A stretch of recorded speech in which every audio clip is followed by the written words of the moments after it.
Liebe Freunde der kleinen Eisenbahn, herzlich willkommen auf meinem Kanal. Ich bin Emma73. In diesem Video werdet ihr mich nicht sehen. Dafür werdet ihr ganz viel über die Anlage von Axel H. sehen. Und zwar viel, was ihr so aus den normalen Videos von ihm nicht kennt. Ich wünsche euch gute Unterhaltung und viel Spaß mit diesem Video.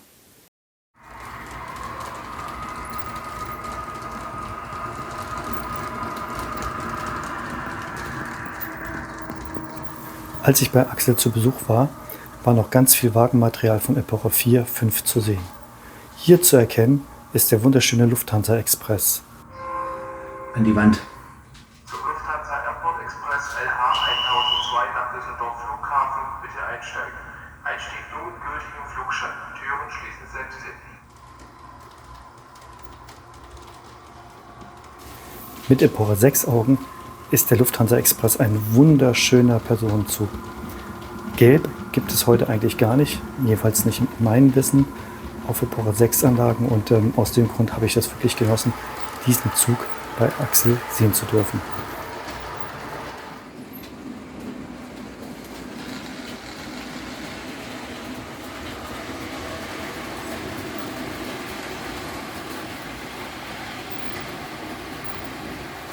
Mit diesem gemischten Güterzug möchte ich gerne euch die Anlage zeigen.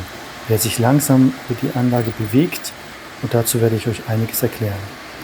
Jetzt kommt er langsam aus dem Schattenbahnhof heraus, fährt in die sichtbare Ebene. Hier vorne die Szene, die kennen die meisten von euch. Da, wo auch die Baustelle ist, wo auch manchmal das Signalhorn angeht.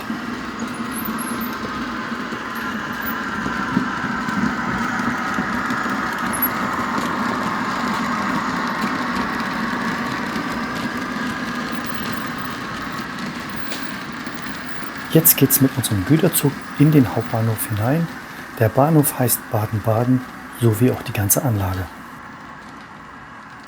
Hier kann man einen wunderschönen gedeckten Güterwaggon erkennen. Handbemalt von einer jungen kanadischen Künstlerin. Und ich glaube, das ist der ganze Stolz auf Axels Anlage. Ich weiß, es gibt noch mehrere Waggons davon. Die gibt es in einer sehr, sehr geringen, kleinen Stückzahl. Und Axel hat das unglaubliche Glück, von dieser jungen Künstlerin ab und zu mal einen handsignierten Güterwaggon zu bekommen. Herzlichen Glückwunsch, Axel. Und er sieht wirklich top aus.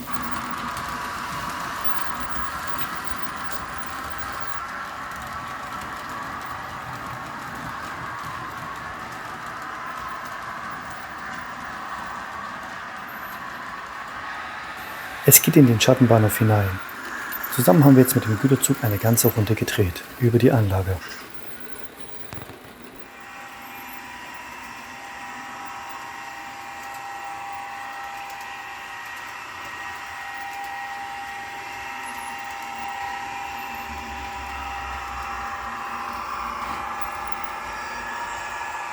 Axel hat 3 Bahnhöfe gebaut. Hier oben rechts seht ihr den Bahnhof Bad Hoch. Links, da wo jetzt der Doppelstockzug einfährt, das ist der Bahnhof Baden-Baden. Und dann gibt es noch den dritten Bahnhof, das ist der Bahnhof Baden-Baden-Tief. Da wo er jetzt seine Hand hat, ein bisschen dahinter, da ist der dritte Bahnhof Baden-Baden-Tief.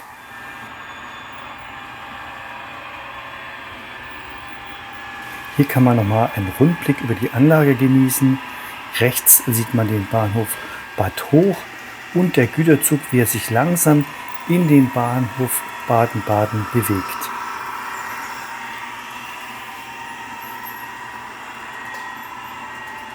Im Hintergrund seht ihr Axel, wie er alles überwacht.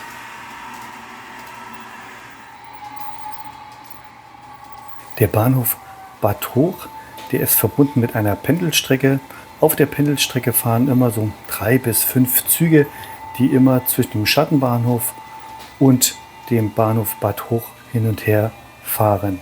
Wobei es auch die Möglichkeit gibt, direkt von dem Bahnhof Baden-Baden nach Bad Hoch zu fahren.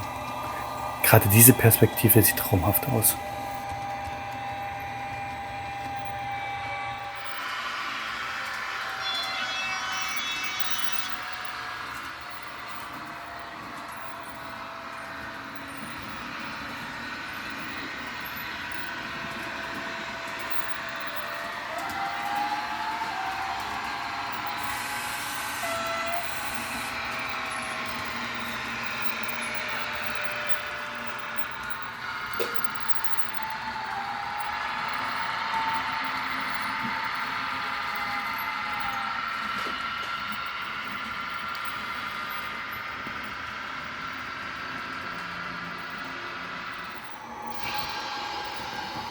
Prava baut ja eigentlich wunderschöne Züge.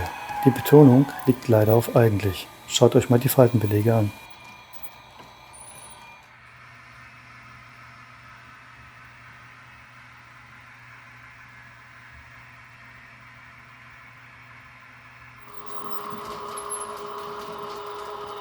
Wie ich eingangs schon gesagt habe, war am Anfang noch Epoche 4, 5 zu sehen. Hier kann man einen schönen S-Bahn-Zug sehen aus der vergangenen Epoche.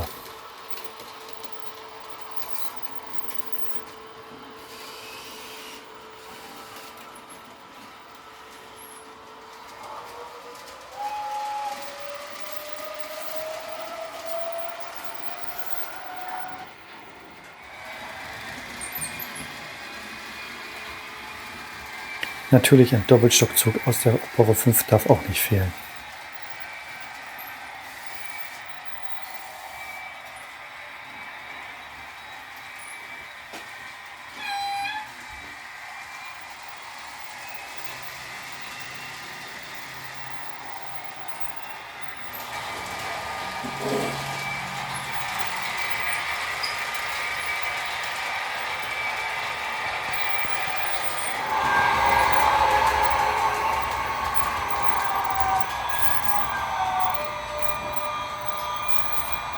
Der Sound ist genial, oder?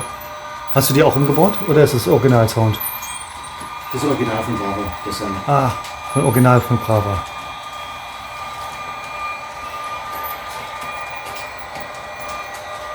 Oh, das sieht so toll aus, wie der da in den Bahnhof reinfährt. Die Lampen und alles.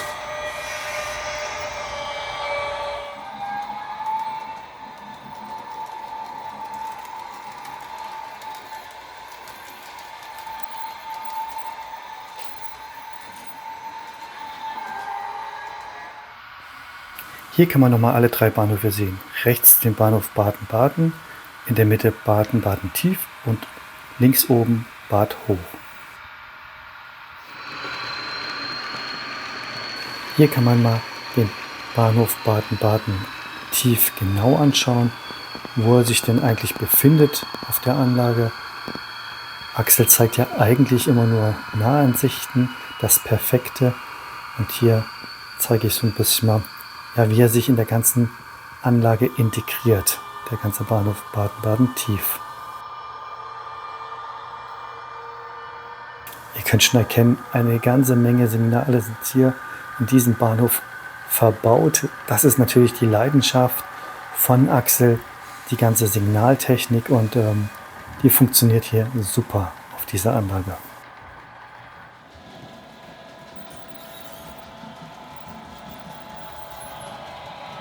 Das ist jetzt hier der Bahnhof Baden-Baden, also der Hauptbahnhof von seiner Anlage. Und ihr könnt erkennen, er hat auch schon den TGV Duplex von Märklin. Ein sehr, sehr schöner Zug, wie ich finde. Und wir können noch beobachten, wie er wieder abfährt.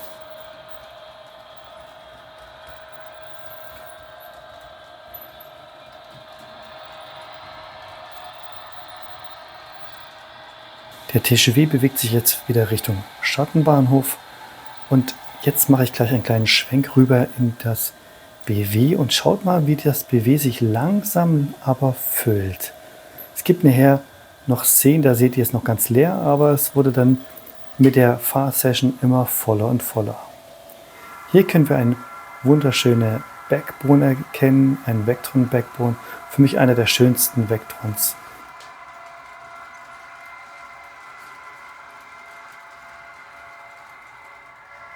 Mir gefällt an diesen Vectron die Beklebung. Man kann nämlich noch erkennen, wie oben am Dachgarten die rote Lok durchscheint. Also man sieht also richtig, dass es beklebt worden ist. Und das finde ich so faszinierend an diesem Modell von Rocco.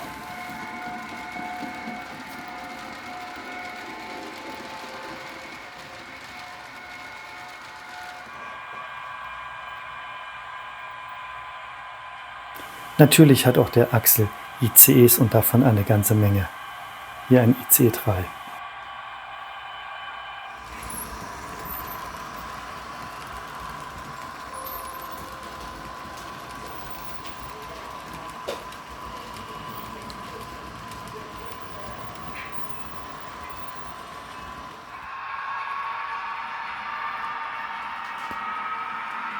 Hier die sogenannte Knödelpresse. Dieses Modell ist gar nicht so alt. Ich glaube, das ist 1 oder 2 Jahre alt. Ich finde es eine sehr wunderschöne Lok. Leider habe ich sie noch nicht, aber vielleicht kaufe ich sie mir irgendwann mal.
Also ihr seht so langsam, wir nähern uns immer mehr dem Schattenbereich. Der Axel, der hat 6 Schattenbahnhöfe mit insgesamt 30 Gleisen.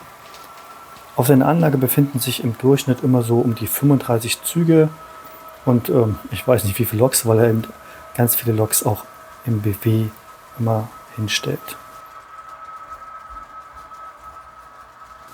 Natürlich als Epora 6-Fahrer hat der Axel auch verschiedene Containerzüge, verschiedene KLV-Züge. Und ja, diesen KLV-Zug finde ich besonders schön.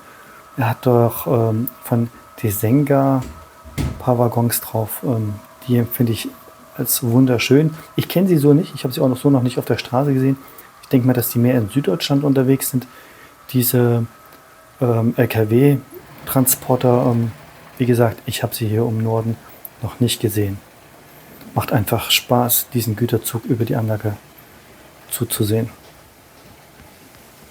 Und ab geht's wieder in den Schattenbahnhof.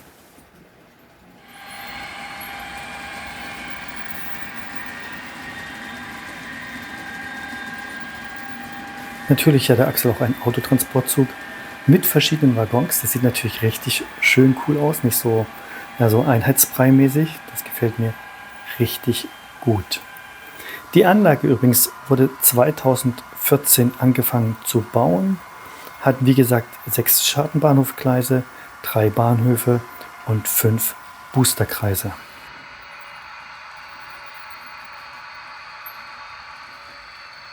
Jetzt wollen wir den Regiozug beobachten, wie er langsam abgestellt wird. Und der wird natürlich im BW abgestellt. Das macht einfach nur Spaß, dem zuzusehen, wie er sich langsam über dieses Weichenvorfeld, über die Weichen sich in das BW bewegt zur Abstellung. Hier vorne links kann man eine wunderschöne Servicestation erkennen. Die gefällt mir besonders gut, Axel, muss ich ehrlich zugeben. Gefällt mir. Und hier könnt ihr noch erkennen, das ganze BW, wie leer das ist. Und wir haben das halt dann nach und nach immer mehr, ja, ich will mal sagen, zugeparkt, weil wir immer mehr und mehr Loks rausgeholt haben für die Epora 6.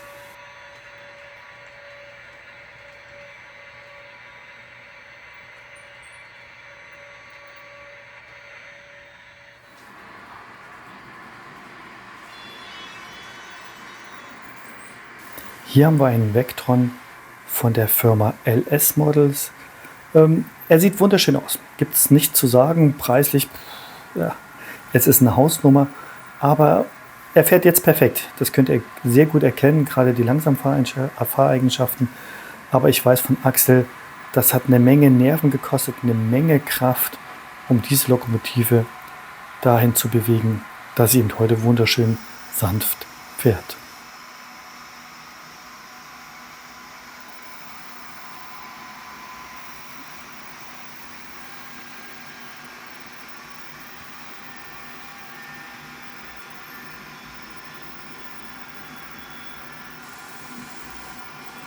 Die Die Schiebebühne wurde auch umgebaut auf einen SB-Motor. Man kann auch in dem Stellpulthäuschen eine Figur erkennen. Auch die wurde eingesetzt. Und die Geländer wurden abgebaut oder demontiert und es wurden filigrane Geländer eingebaut. Also auch an der Schiebebühne wurde wieder Hand angelegt, damit sie einfach etwas besser aussieht, als wie wenn sie aus der Verpackung kommt. Im Hintergrund können wir jetzt gerade ein ECE 3 erkennen, wie er langsam in den Hauptbahnhof einfährt.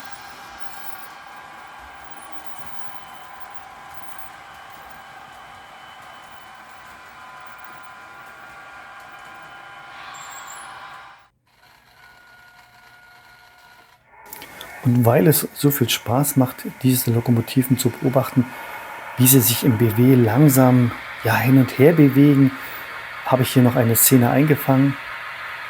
Und ich wünsche euch damit einfach viel Spaß. Noch ein bisschen was zur Anlage. Die Größe der Anlage, sie ist 10 Meter lang und 4,50 Meter breit an der breitesten Stelle. Und es gibt 5 Ebenen. Aber ganz ehrlich, unter uns, da ist noch eine Menge Platz für mehr in diesem Raum. Das ist ein wahnsinnig großer Kellerraum.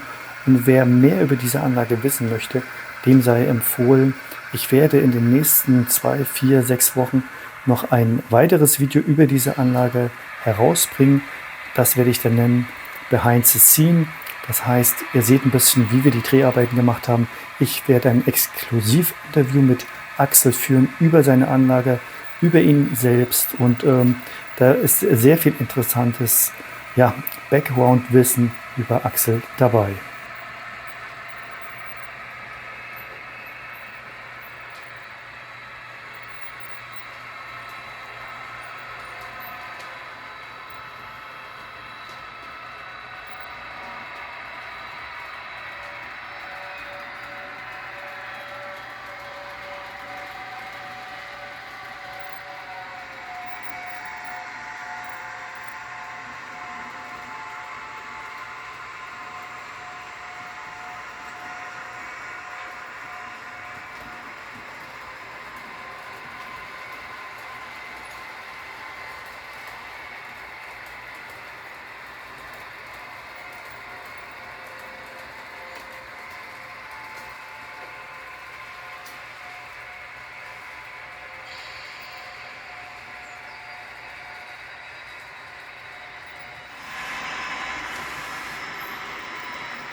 Hatte ich schon erwähnt, dass es unglaublich viel Spaß macht, mit den Lokomotiven zu spielen?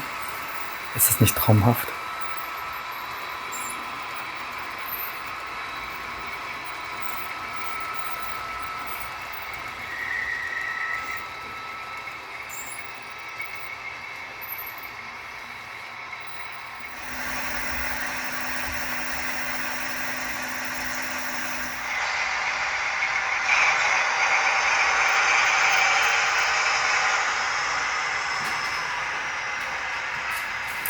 Jetzt sind wir zum Ende des Videos angekommen. Ich hoffe, es hat euch Spaß gemacht, eingeschaltet zu haben. Sollte es da draußen jemanden geben, der die Anlage von Axel noch nicht kennt, dann würde ich euch einladen, mal seinen YouTube-Kanal zu besuchen.